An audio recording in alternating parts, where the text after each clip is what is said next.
Offers have been a retailer tactic for over 150 years. Offers, promotions, deals, discounts, they all mean roughly the same thing. Incentives designed to get people to buy or buy more. The very first examples were physical metal tokens that could be exchanged for free products or discounts. Since then, the mechanisms have changed from paper vouchers to digital codes, but the way they are used is pretty much the same. Broad promotions designed to boost sales and clear stock. But the downside to these promotions is the damage to brand equity and margins. You don't want to be seen as a discounter and train people to look for promotions before they buy. And every money off a sale is profit you can't bank. Despite this, offers remain a popular tactic, and it's easy to see why. This data is from the report on promotions on loyalty schemes we did with IMRG last year. Offers deliver more than half of revenue, almost half of items sold, and more than half of all transactions. Especially in economically tough times, retailers turn to promotions. And discounts do actually drive bigger sales. The average item price of discounted products was £14 higher in our research. The two key reasons why people buy something are number one, affinity.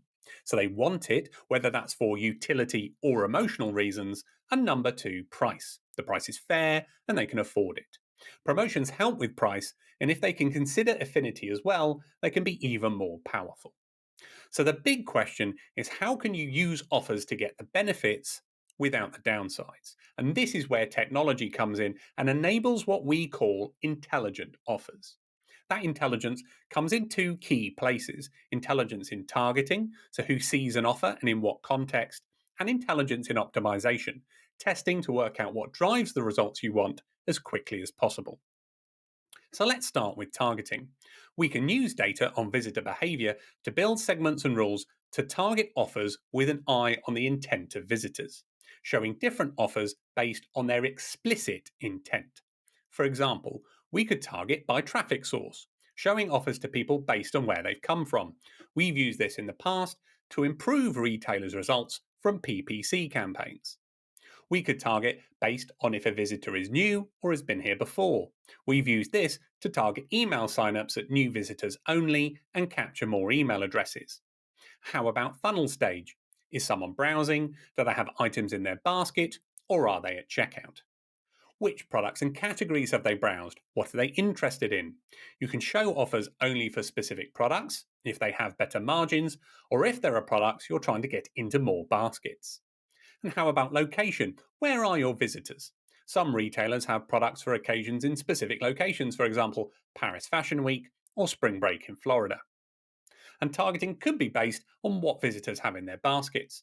Are the products in certain categories or worth more than or less than a certain amount? Perhaps an offer is only open to big spenders. And you can get even more intelligent. Based on this behavioral data we're collecting, we can compare a visitor's behavior to previous visitors and calculate how likely we think they are to purchase.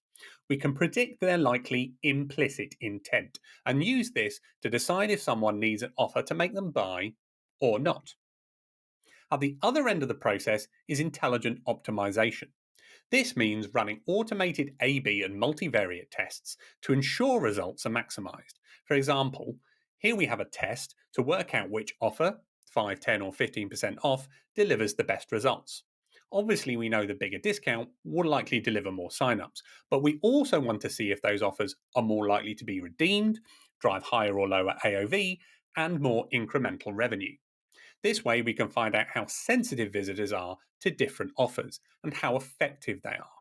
And we can see if we can find an acceptable price for more potential purchasers, promotional price testing. So, our system makes thousands of decisions in milliseconds every day. Who sees and doesn't see which offer? So, let's test how you would do in its shoes. In each case, the answer is either higher or lower. Do visitors arriving from PPC ads have a higher or lower conversion rate than those from email campaigns? Now remember, you only have milliseconds. The answer is lower. Traffic from email campaigns typically has a 10 to 20% higher conversion rate than PPC ads because typically your subscribers are more likely to be previous customers and have higher awareness of you. Understanding the different intent of visitors from different channels is an easy place to start with personalization. Next, do visitors who view less than 4 product pages have a higher or lower conversion rate compared to those who view more pages? Again, you don't have long. It's lower. The less they look around, the less they want to buy. Not always, but most of the time. Next, do customers who add a recommended product at checkout have a higher or lower conversion rate compared to those who only purchase the original items? So if they add an extra product, are they more likely to buy? The answer is higher. Usually, they are more ready to buy and totally want more things if they can add them. Always make sure you're maximizing AOV opportunities. This is the sort of data we dig into, looking at where conversion rates drop off against basket values.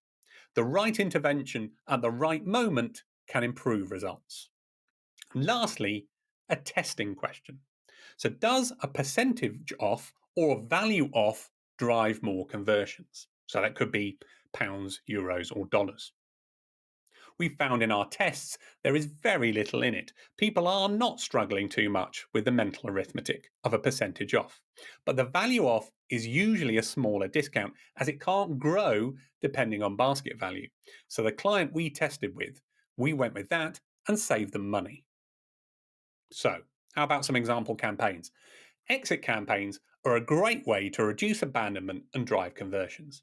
Either different campaigns that target visitors who are going to leave at different funnel stages, or Control C campaigns that target anyone who copies a product name to look for cheaper prices online, or invalid code campaigns that target visitors who attempt to use third party codes at checkout that don't work.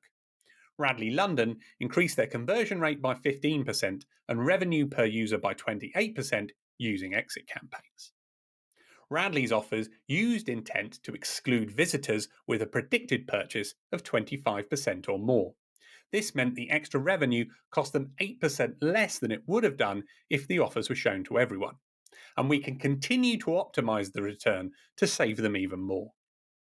Your goal might be to increase basket sizes, in which case stretch and save campaigns can really help. Product recommendations can drive cross-sell, but adding an incentive is even more effective. Stretch and save campaigns give visitors spending targets rewarded with a discount, free gift, or free delivery.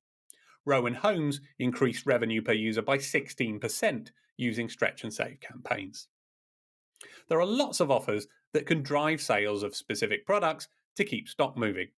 Our offers wallet is a good container for multiple offers and lets users keep track of all the ones they've triggered. You can run seasonal sales, flash sales, delivery cutoffs, product drops, and more targeted based on user behavior, timing, and location. Nasty Gal and Club L increased AOV by 16 and 15% respectively by loading their offer wallets with offers and campaigns.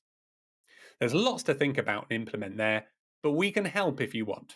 We work with retailers in partnership to manage and implement campaigns based on their goals. And we offer a 90-day free trial, so we can try optimizing your performance before you commit. To find out more and find loads of interesting advice and ideas for offers and campaigns, head to revlifter.com. That's revlifter.com.